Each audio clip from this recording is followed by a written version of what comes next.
Fidel Adams, who is the member of the National Assembly, was testifying at the ad hoc committee. And I swear this guy must be on some kind of substances because he's also lying through his teeth. He's talking funny. So they asked him if he thinks General Nhlanhla Mkhwanazi is part of the cabal. He says that he cannot really specify because South Africa has over 200 generals and that shouldn't be the case, which is really crazy. We only have one general, which is Fanny Masemola. The other ones are major generals and lieutenant generals, which is a totally normal hierarchy. They also asked him why did he open the case files of the PKTT. He says that he was opening a case. They were trying to stop him from opening a case. He even went to Orlando police station and he also tried to open a case over there.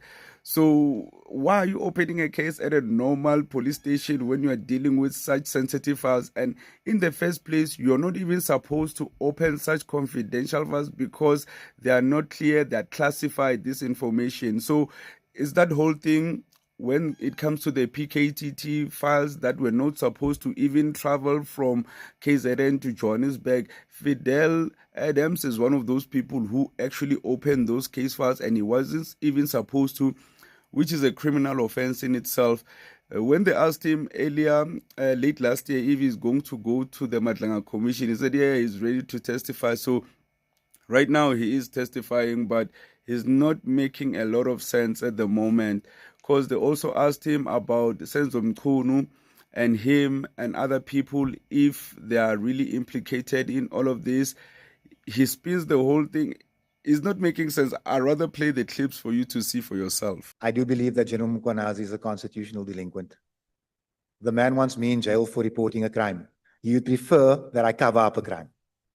That's what he's saying. Now, I would refer General Mkhwanazi to the Vuma versus IPED judgment, where it says that you cannot classify crime. And then if you can't read that one, there's a shorter document, it's called the MIS document. It says the same thing. So I'm covered. I'm covered by court rulings and a cabinet document.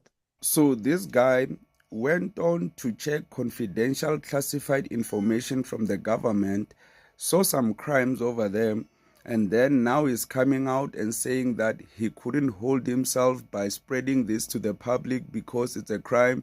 You cannot classify crime. I mean, where has he seen such a thing?